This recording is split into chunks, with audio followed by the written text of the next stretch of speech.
touching your face, I feel the heat of your heartbeat echo in my head like a scream.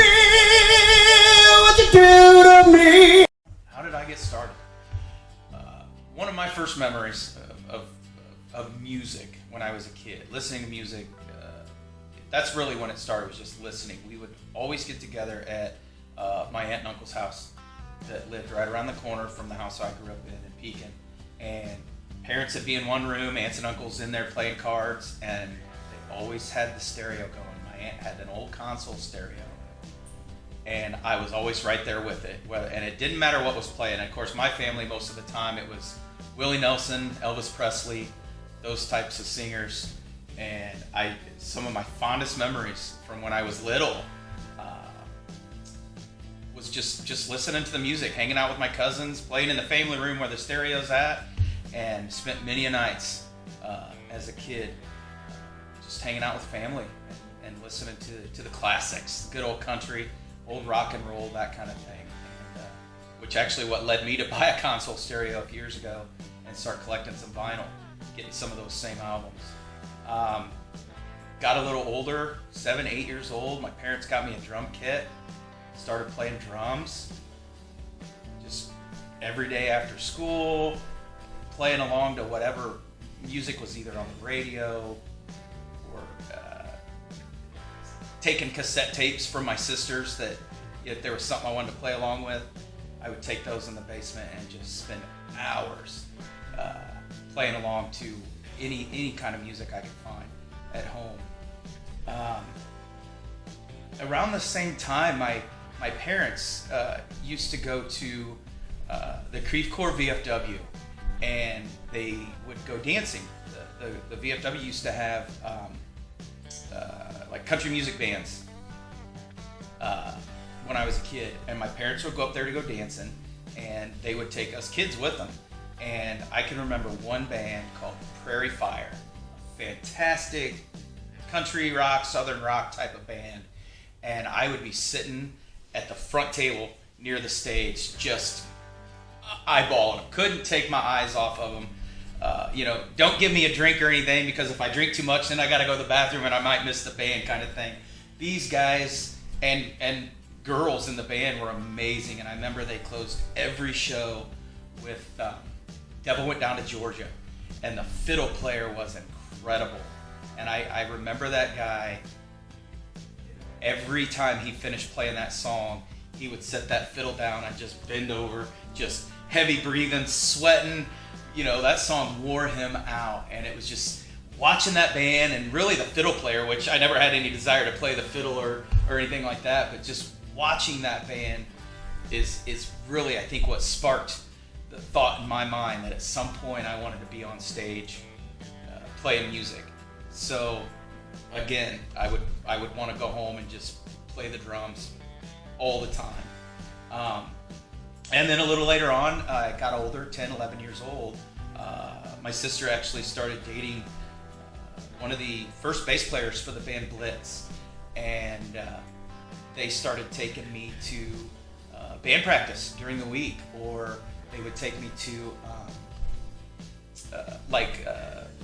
benefits or things like that, things that I could go to when I was a kid to go watch the band play. And I just remember sitting there at 10, 11 years old watching these guys and just really digging the fact that here I'm watching this rock and roll band, local dudes, friends of my sisters, and I'm just like in awe over these guys. And for me, that was it. Once I got that itch of that wanting to be on stage, and that's what started it, was those two bands.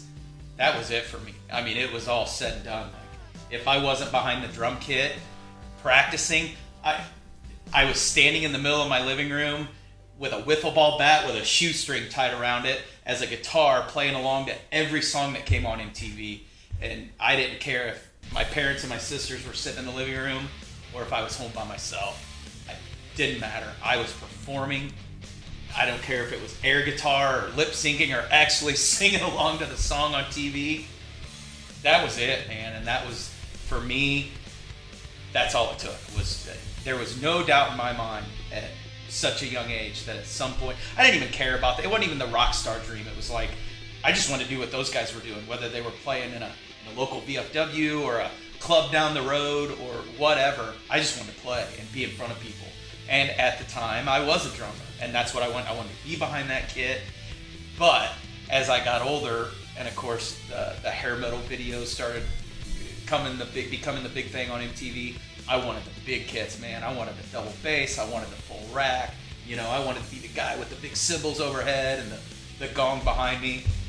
And that was my goal. So as I got into high school, started jamming with other local musician, high school kids my age, and man, I just knew that's what I was going to be doing. So, like I said, I grew up a drummer, and all through high school I was playing drums, practicing all the time.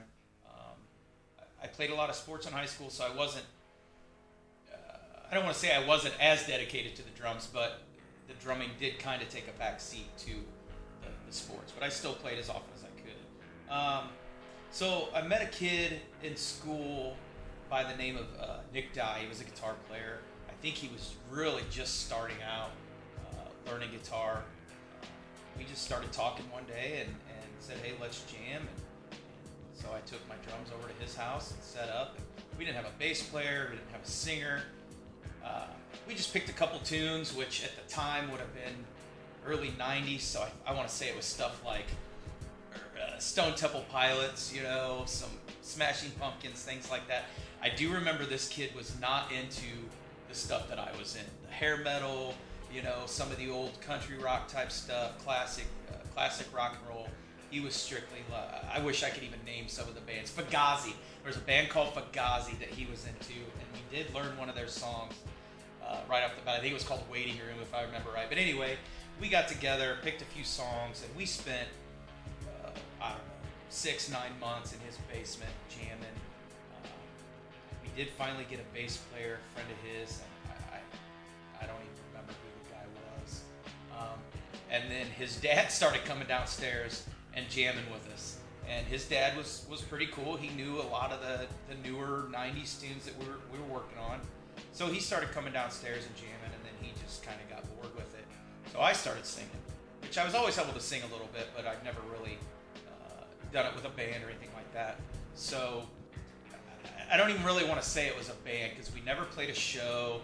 It was a lot of just sitting in the basement, jamming with different musicians. We even had friends come over once in a while, different guitar players, bass players would stop by, other singers. And if somebody didn't know something, the other guy would jam something. It was just really the same handful of 90s tunes that we did for all those months, and it never left the basement. I honestly, I don't even remember how it ended. I think maybe it was just one of those days I was like, I took my stuff home and never went back. Still played drums though, but the singing thing started kicking in for me, and that just led to me really spending more time in the car, my bedroom at home, just singing along to the MTV videos and whatever was on 106 or I guess KZ93 at the time, and just working on that. But yeah, my first band was just that. I don't even know if you'd call it a band. Like I said, we never played a show. It was just more of a jam session a couple times a week, and during the summer, several days during the week in the afternoon. But I never really had a first band, I guess, when I was still playing drums. It was later on when I started when I came out front and started singing is what led into my first band. I want to say around 96, 97, I ran into Josh Thompson, and we'd grown up together. We used to jam in his garage when I was still playing drums, just he and I, guitar and drums, and we kind of fell out of touch for a little bit, and we ran into each other one day, and he was looking to start a band, and I was looking to get in a band, and I actually started out playing drums with Josh. We were going to do a three-piece with me playing drums and singing, and I went over over and jammed with them. We jammed a couple tunes, and I wasn't feeling it because by that point, I didn't even want to play drums anymore. I was so into the singing thing, and I'd worked so hard on it that I was just like, you know what, let's find a drummer.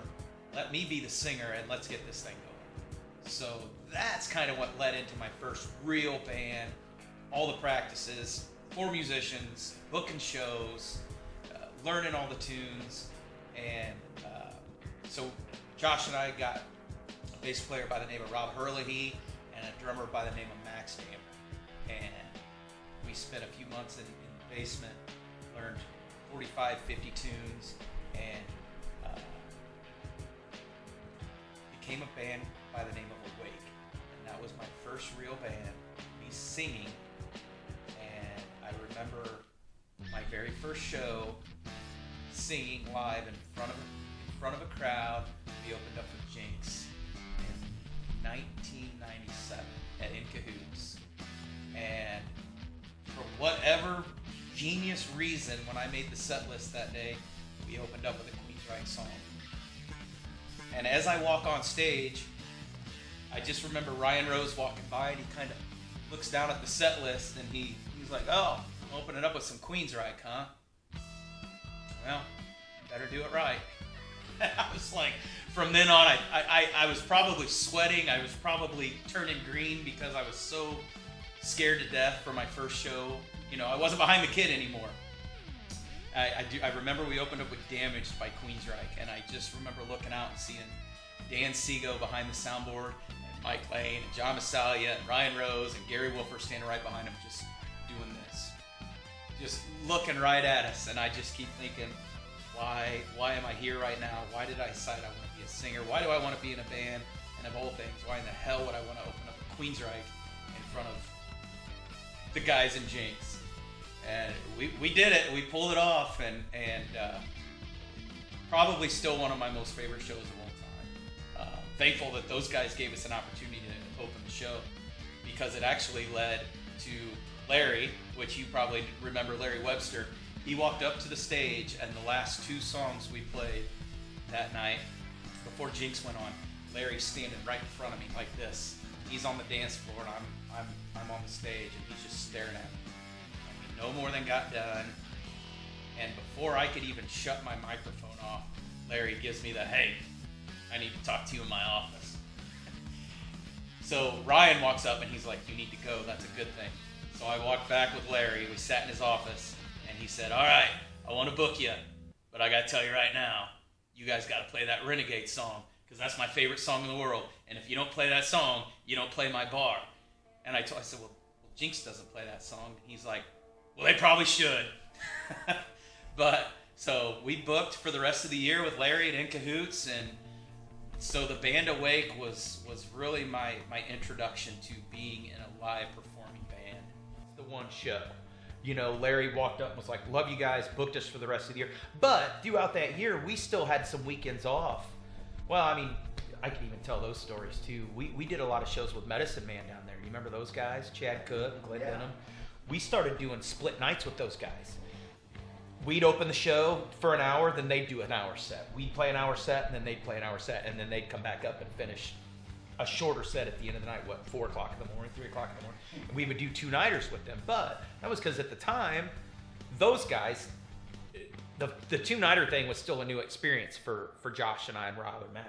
Those guys have been doing it for a few years. So they were getting tired of doing it. So they were like, "Man, if you guys are open, I mean, we're not going to pay you, but if you want to come split the night," I was like, "Well, hell yeah. I mean, we're making money at other shows. We'll come do some shows." Just because we wanted to play music. We didn't care about getting paid. Because like I said, we were, by that, after getting booked at In Cahoots and probably getting our picture name in the nightlife a few times, other bars started booking us. You know, Nick's Ivanhoe, I think, and some of the other bars. What was that? So, Awake lasted a few years. We played from 97 to, I'd say, around late 99, I think, because I moved up to Aurora for a while, was out of the band for just a little bit. Josh had gone on, was jamming with, I think, a couple of the guys from Medicine Man. And then Crystal and I moved back down here from Aurora, and I hooked back up with Josh. and he had just started jamming with a drummer by the name of Aaron Schultz, whose brother Dave was the singer for Blitz. And they called me looking for a singer, and we got together and discussed bass players, and we called Drew Barnes, who was also in Medicine Man at one time, been in a lot of bands. Medicine Man's the one that I can remember right now.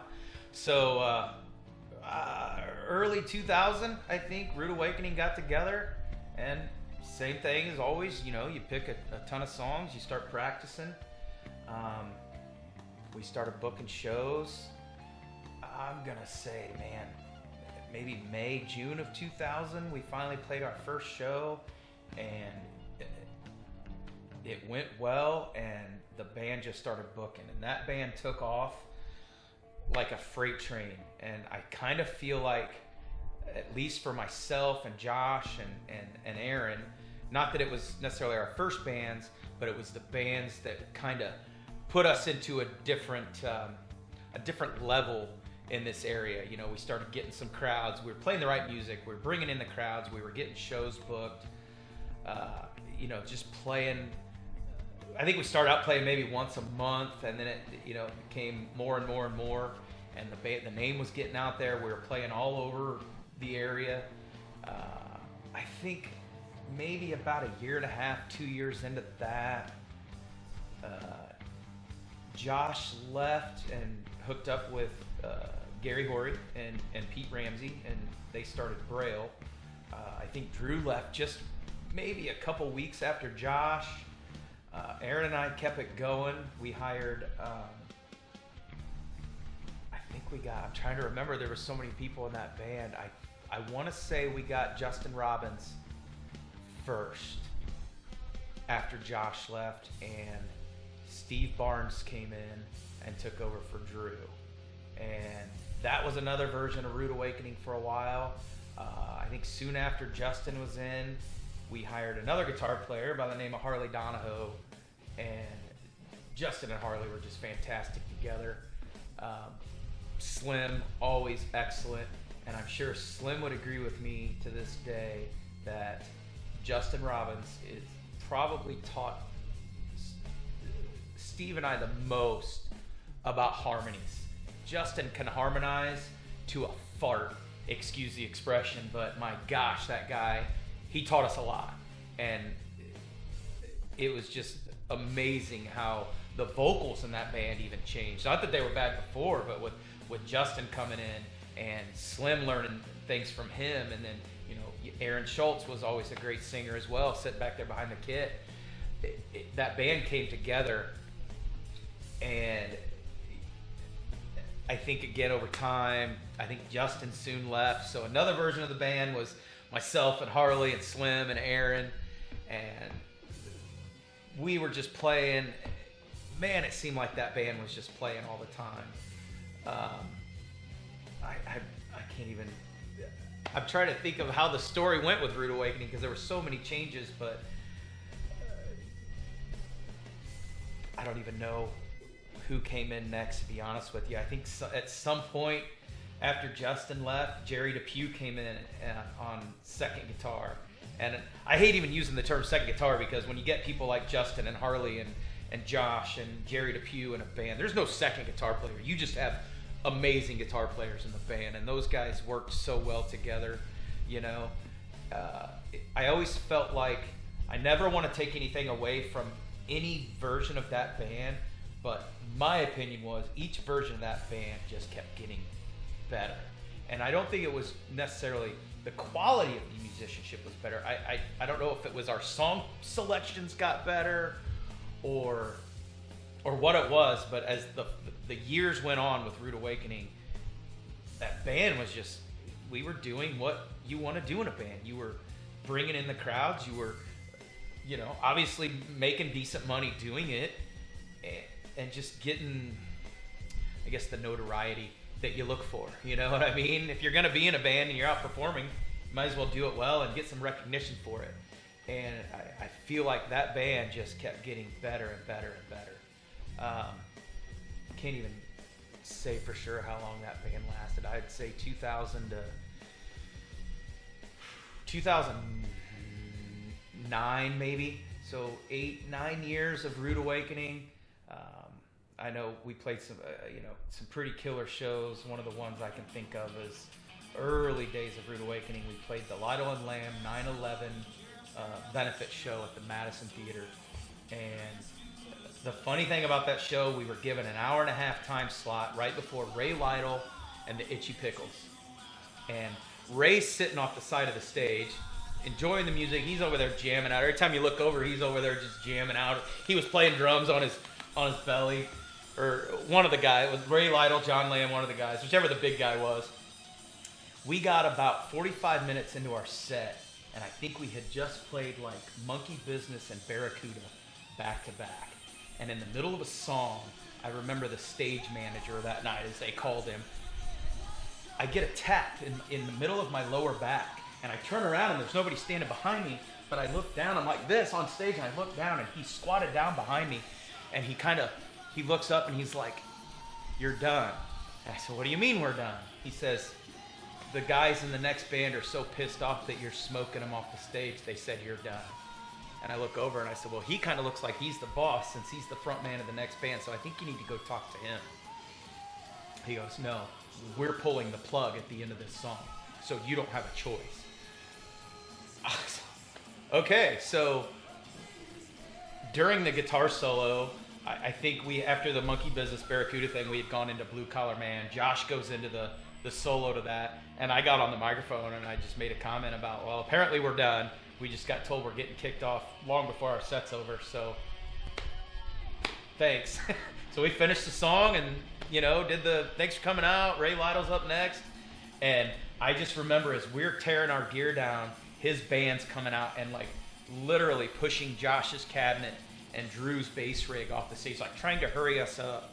And it was just kind of one of those things. It's like, all right, you can stand here and argue about it, or we can just get our shit and get out of here. So we packed up, went out back, and that was one of the it's actually one of my most favorite shows, no matter what happened at the halfway through the set. It was a really cool experience. One, playing the Madison Theater was sold out. So many people showed up for the benefit for 9/11. It was such an incredible day. So many great musicians, and I know there were thousands of dollars raised. I think they had like a goal of like 20 grand on the Lido and Lamb show. I want to say they hit it, or they even beat it. But one of my favorite shows for sure. And then I know there was another show later on, same band. I think it was the same 4 original members of Rude Awakening, playing at a place in Pekin called Roosters. And it was part of the old Nick's Ivanhoe down at their show. Later on, same band. I think it was the same 4 original members of Rude Awakening, playing at a place in Pekin called Roosters. And it was part of the old Nick's Ivanhoe down on 2nd Street. And we were in the middle of a set, and a fight broke out. I won't say who, because I know the people that were in the fight. But the fight actually got moved from, the middle of the bar to outside. And just as we finish a song and the fight's heading outside, we start jacking around on stage and start playing Eye of the Tiger. Just totally joking. We only played it up to like the first chorus. The bar owner come up throwing a fit on stage, telling us that because of like how crazy we had the crowd going and the place was so packed, that fight started because of us, and we were never playing there again. And we're kind of like, what do you mean the fight started when we were in the middle of a song and the dance floor is packed? How do we get blamed for that? But for whatever reason, it was our fault, and we were done. We finished the night, and he told us again, "You guys are done. You'll never play here again." Didn't matter. The bar closed like 2 weeks later. I think it reopened as another joint called Expectations, and that just became another place for us to play. But it was one of the weirdest things. Like, why would you blame the band for? I could see it if we were trying to incite a riot, but we're up here having a good time getting the crowd going, and you're blaming us for starting a fight. But so yeah, Rude Awakening. So many different members. I feel like I've named everybody, but I haven't, because I know Aaron left at some point in the mid-2000s. Neil Dennis came in. I met Neil when he was playing with Justin Robbins in a band called Lithium Sunset. with Tommy B and Dave Ward. Actually, incredible band. Neil played drums for a while. I think Pat Bogner came in. Pat Bogner came in the last, I think Pat came in around 2005. So he was actually in Rude Awakening for the last several years. And then that band kind of fizzled out because of, man, this could be a long story. I want to say around 2009, Rude Awakening, you know, we had the website going, you know, and at the time everybody was doing the guest book on their website so people could send messages and all that stuff. Well, I think it was early 2009, we started getting messages on our guest book from some Robert dude claiming he was already in a band out of LA called Rude Awakening, and that the band had been around for years and years and years, and that when the band first started, they got a chance to open up for Megadeth. And they were sitting backstage one night with Megadeth and just BSing and all that. And I think if I remember right, the band had a different name at the time, and Dave Mustaine said something about the name Rude Awakening, and they were all like, oh, that's it, we're changing the band name, because Dave just renamed our band. So this guy's like sending us messages, you know, pretty nasty, like, I already own the rights to this, and I work my butt off every day to go out on the internet and prevent people like you and thieves like you from taking my band name and this and that. If you don't take this website down and change your band name, I'm gonna sue you. I'm gonna send a system cease letter. And we laughed and laughed about this for quite some time. I mean, people were friends and family and other musicians. I can remember getting on our guest book and just hammering this guy. This guy was just relentless. Just, you know, kept telling us, hey, I'm not joking. One of these days, I'm gonna show up at your door, or somebody's gonna show up at your door with a cease and desist letter, and this is gonna happen. And it got pretty nasty. He finally tracked me down, found out I was the one making the website at the time, and I started getting emails from him. And then he actually found my phone number, and he called me. And sure as shit, after, I don't know, 6, 8, 9 months of this, and us joking about it on stage and making fun of this guy, I come home from work one day, and in my mailbox was a cease and desist letter from Los Angeles, California, from the band Rude Awakening, and this guy whose name was signed on it, Robert something. So, kind of freaked me out at first, showed it to the guys, you know, took it to them thinking like, what are we gonna do? Should we change the name? Should we just take down the website? You know, whatever. And I started doing some research, and I never really found out for sure if this dude was legit, because like the cease and desist letter had an address on it, and it was like the P.O. box for some, like a shopping center in LA. I mean, it really was from LA, but the address and stuff didn't add up with like a lawyer's office or this guy's personal address. It was just it seemed like it was kind of bogus, but at the same time, the guy was, I mean, after a while, he was, like I said, pretty relentless with every day. Just, you need to change the name. You need to drop the website. I'm coming after you. And so I think I announced on the website, you know, hey, we're changing the name. Here's what's going on. I want to say I even took a picture of the cease and desist letter and posted it on that website. I wish I could find that website. I know it doesn't exist, but it would be cool to find. I do still have the cease and desist letter. I wish I would have thought of it before this, because I would show it. But we send did. it to me. You can send it to me. I'll send it to you. I think we just made an announcement. Hey, here's what's going on. We're gonna do a couple more shows. We're gonna go out as Rude Awakening. We'll come up with a new band name, and we'll let you know how it goes. So we did. We played a couple more shows as Rude Awakening. I think at that time, the final version of that band was myself, Harley Donahoe, Steve Barnes, and Pat Bogner. And for whatever reason, People don't know why, but it is funny to this day. Just another good, ridiculous band story. We kind of made light of the whole Rude Awakening name change, so we decided to come up with a name that was just funny, maybe eye-catching. You know, if you see it on a sign in front of a club or something, people will be like, oh, hey, let's go check these guys out. Well, we decided to use the name Booty Trap for a band, and I think that lasted, I'm going to say 2 shows at the most. I actually have the flyers from it. The only time we played at Cruisin's on Farmington Road under that band name, I want to say it was one of only 2 shows, and it was probably the second show, was we were playing at Cruisin's, and a bunch of people paid to get in the door because of the name of the sign, Booty Trap, the name of the band that was on the sign out front. Well, they came in thinking this was like maybe like a 2 White Crew or like a DJ or something like that. We were not the kind of group they were looking for. So they walked back to the door, asked for their money back, and they left. And they were hollering at us on the way out. I know that. And that night at the end of that show, that was kind of like, all right, this Booty Trap thing's got to go. It was kind of funny, you know, because we came up with it obviously from watching the movie Goonies. But that whole period of the ending of Rude Awakening just kind of became, because of the whole situation with the other guy from LA, it kind of just became a joke. So we were like, all right, let's just make a joke out of the next band name. Still play similar music, but let's just have some fun with it. Yeah, the whole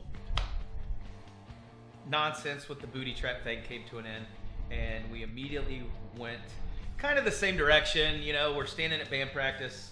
I think at some point, I'm honestly not sure when, I may have missed a little something, but right after the Booty Trap thing, Steve Barnes left and was taking some, I think he was taking some time away from just playing music. And I'm trying to remember if Harley was in right away. I think Harley was still there. Anyway, so the Booty Trap thing ended, and we were, at that point, the band became, it was still myself, Harley, I believe, Pat Bogner was still on drums, and we hired Nate Arrington on bass. I had run into Annette, Nate's wife, at I think a Megasonic show. We were talking, told her I needed a bass player, and said, hey, Nate's free, call Nate. Called Nate, Nate came in. So, you know, a few weeks later after the Booty Trap nonsense, we're at Pat's house practicing, trying to come up with a band name. And it kind of took the same path as the Booty Trap. Like, all right, let's just have some fun, come up with a name that might, it's funny, people can make fun of it, we don't care, you know. And of course, we're standing at the bar at Pat's house, and there's a bottle of, you know, green apple pucker sitting on the bar behind Pat, and we're just throwing names around, and Uncle Pucker somehow just got thrown out. Hey, it works. Let's run with it, see what happens, you know. But started coming up. I know Pat and Nate did a lot of the website design and logo design and all that. So, yeah. So that was the original 4 of Uncle Pucker. I think soon after, I believe for the first time we brought in Andrew Vickers. I had seen Andrew play many times with Throttle. Very impressed by that cat. Very, very outstanding guitar player. I know he was with Fear Clowns for a while as well. So we called Andrew. Andrew came on as the second guitar player. And I think we did a few shows with Andrew and Harley playing guitar. Harley left, and we went to a 4-piece for just a little bit. And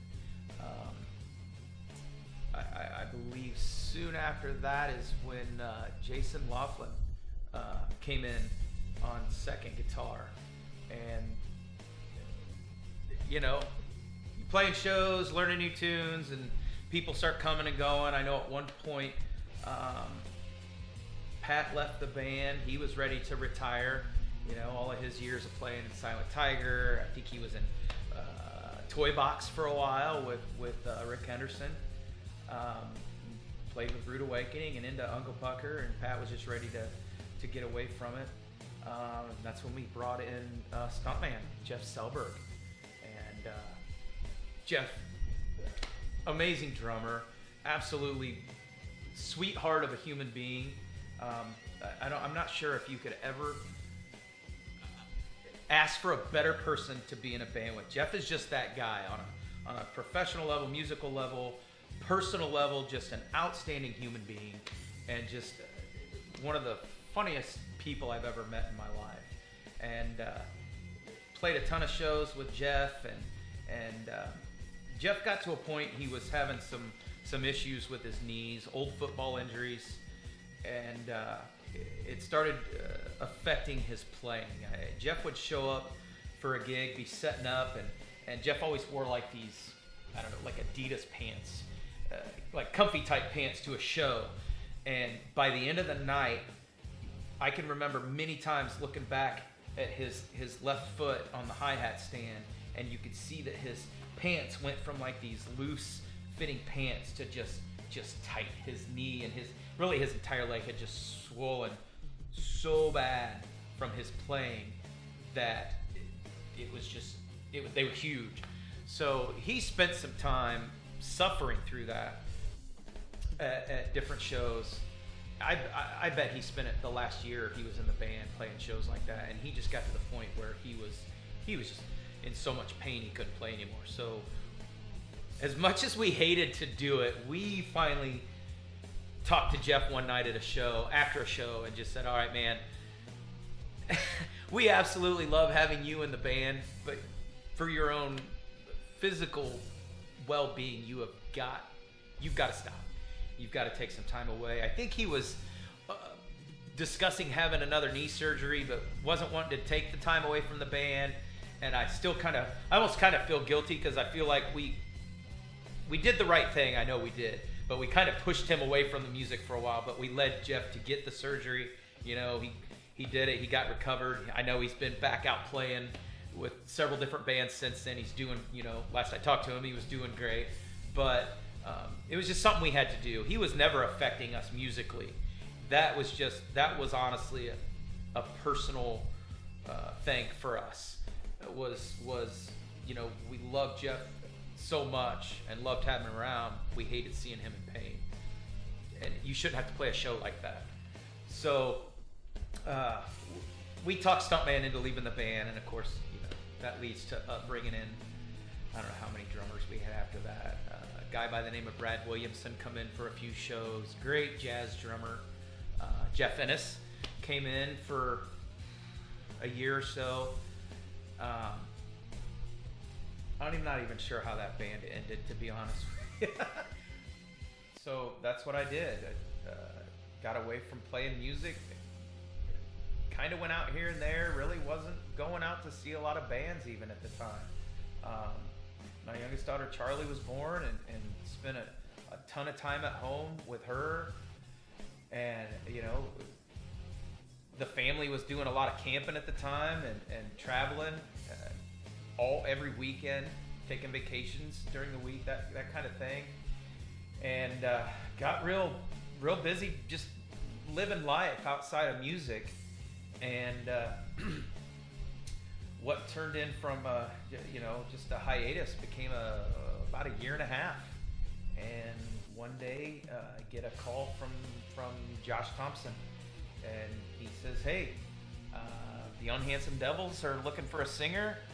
We no longer want to be a three-piece, and you're our guy. Are you interested? And I kind of said, well, yeah, I'm kind of getting the itch again to get back into playing music, but there's going to be some stipulations with me getting back into it. So I went to Josh's house and met with Josh and Gary Horry, and they actually offered me a deal that I couldn't refuse right off the bat. And their first thing was, hey, we want you in the band. You're our guy. We want you to be our singer.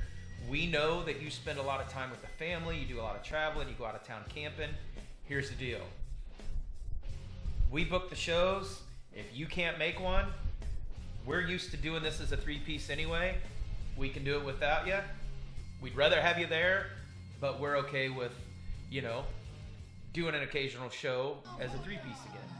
So that offer was originally why I joined the band. Like I said, the itch was coming back to play music again, but I really enjoyed my time away from it and spending all that time with my family, that I didn't want to go back to the every weekend of playing music again, every Friday, every Saturday, practicing during the week, learning the songs at home.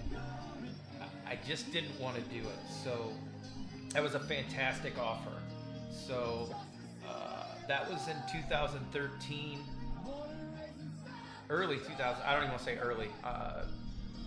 April, maybe May, and next thing you know, my first show with the Unhandsome Devils was on June 27th. I only know that because I just saw the memories pop up on my Facebook yesterday. June 27th, 2013, we played at Goatees in Peoria. And such a killer set list. I was playing tunes that I had never played before. Some of them a little heavier, which was really cool. Just totally enjoyed being that band. Josh and I, I always felt like we had a great chemistry on stage. We played well together. We feed well off of each other's stage banter, I guess. We growing up together, I think that kind of helps. Knowing each other so well on a personal level, that helps with Josh and I, our stage presence, I believe. And Dan Tremblay was the bass player for the Devils at the time. Dan and I instantly hit it off, and I'll never forget my first meeting with Dan, my very first band practice. I hadn't talked to Dan, I hadn't seen Dan face to face since I'd gotten hired with the Devils. And the first night I go to Gary's house for band practice, Dan's the one that answered the door. And he opens it up and he's just like, hey, come on, it's time to practice. And that was kind of my first meeting with Dan. And Dan and I hit it off really well and became fast friends, which obviously in a band, helps out tremendously. And just had a blast. It was so much fun. And of course, and everybody knows Gary and as I don't know, for lack of a better term, theatrical behind the drum kit as he is, for such an amazing drummer. He and I had a lot of fun. I was all about tossing the sticks back and forth and messing around with that and just adding to the stage show. And I feel like just such a good chemistry in that band and playing well off of each other. And the great thing about that band, which was new to me, although I was the front man for the Unhandsome Devils, I had other singers in the band. And you don't see that in a lot of bands. And it wasn't even something like I had to get used to. It was just an instant hey, this is really cool. I no longer have to sing 45, 50 songs a night. I've got, an amazing drummer that's got a great voice that can sing other songs. I've got a great guitar player that's got a great voice and a bass player that, that sings. Dan didn't sing as much, but I think he did a song or two here and there. But it was kind of weird for me being the front man of a band that didn't have to be the front man 100% of the night. We started getting booked for, these bigger shows. Justin Murr started booking us for these Rockin' Skulls and all these little pop-up hair metal shows that were coming to town. I mean, I never would have thought back in, the days I spoke about earlier when I'm standing in my living room watching MTV, playing air guitar with a wiffle ball bat, that all these years later, I was opening up for some of those bands that I was jamming to on MTV. The Unhandsome Devils were fortunate enough to play with, Trickster, Firehouse, Autograph, some of the members of Stryper, which I have to say, and all those that know me know that one of my all-time favorite bands is Stryper. Dressed up and for Halloween when I was in 6th grade as Michael Sweet, I all but copied his outfit from the Soldiers Under Command album. One of my all-time favorite musicians. It still blows my mind to think that I opened up a show for him and got to meet him, hang out with him, talked about, somebody even showed him the picture from my Facebook page of me in that costume, and he thought it was the greatest thing. And so the Unhandsome Devils was, I don't know, man, just an experience of, I guess, a lifetime, I guess I could say, because we played some cool shows with some pretty amazing bands.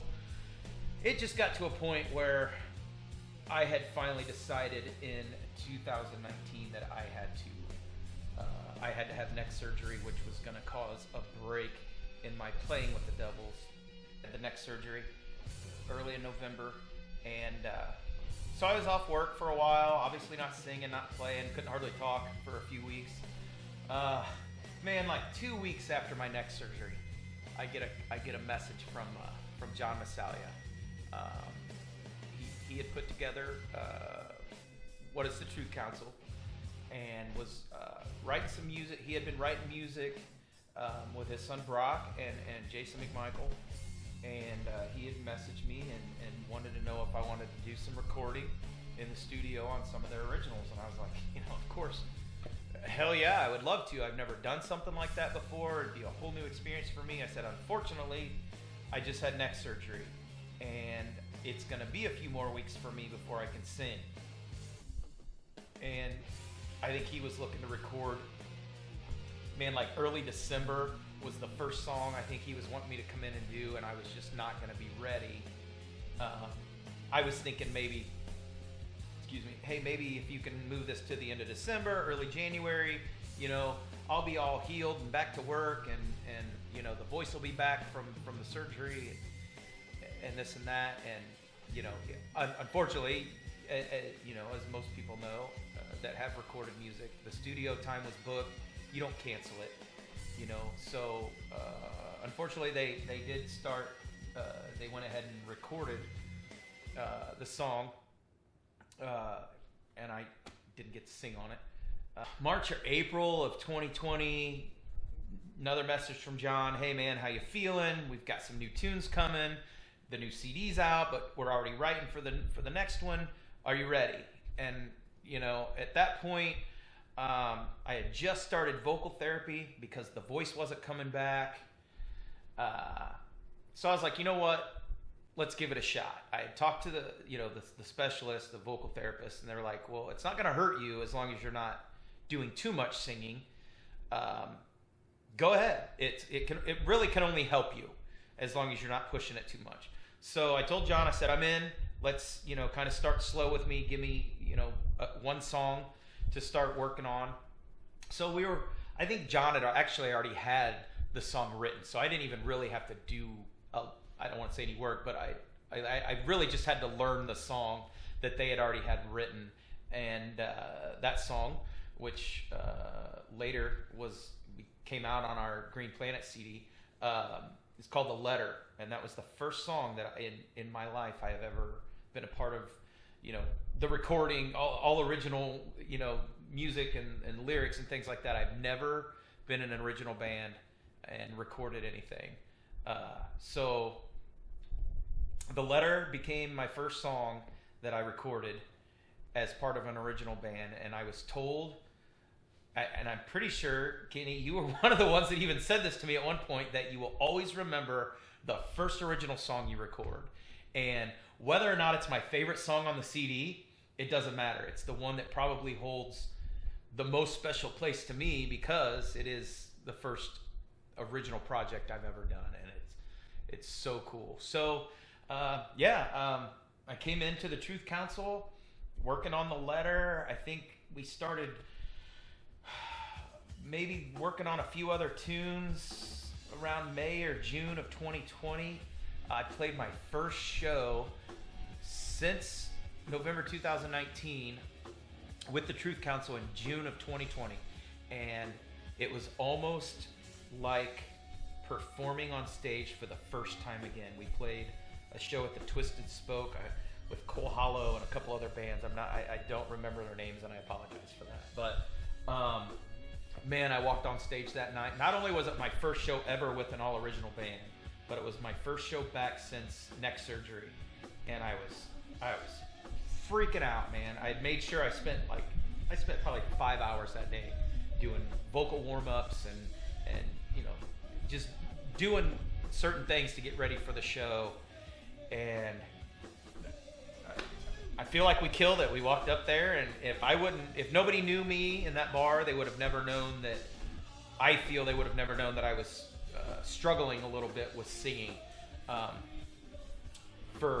think we did like an hour and 15 minute set, and it was rough. It's not like the music was super hard. It was just I hadn't done that in quite some time, and between not singing and not performing and the neck surgery and all that stuff, I just wasn't physically ready, I guess, to be on stage. But I got through the show. It worked out great. And for me, like I said, I feel like we had a great night. I had a great show. As much as as great as I could have. But it was really cool. It was a great experience for me doing something new. And so since June of 2020, we spent the rest of 2020 writing new songs and spent a lot of time at Eclipse Studios recording. And just in May of 2021, the Truth Council released our CD called The Green Planet. And man, I can't say enough about it. Just, I'm super proud of it. Again, first original project. I'm so stoked. I mean, I don't know. I don't even know how to explain it. It's just such a cool thing to be part of an original project, putting your blood, sweat, and tears into your music and hearing it, and getting it sent. We've got Bella playing it on Local Anesthetic, and we're getting Facebook messages from people all over the world have been playing some of our tunes, from Australia to Ireland to all over Canada. Some radio station in Iowa has been playing it. Just like, how does this happen? You go from, just putting out a CD to all of a sudden we've got people emailing us saying, hey, your song's now in a rotation on, some station in Australia, and it went to the #1 song the last month on this station. It's like, what? So it's like, some days you're just like, how does that happen? How do you go from our little part of the world in Central Illinois to this original music that you're a part of playing everywhere? And it blows my mind, but just thankful for John and Brock and Jason for calling on me to be in their band, because it was to be honest, I wanted to do it from the very beginning when John first called me, but I was just so afraid to jump in and do it again, and I, more or less I didn't want to disappoint them, because I know that those guys worked really hard at home writing this music, and I didn't want to walk in and be the disappointment because my voice isn't there like it used to be.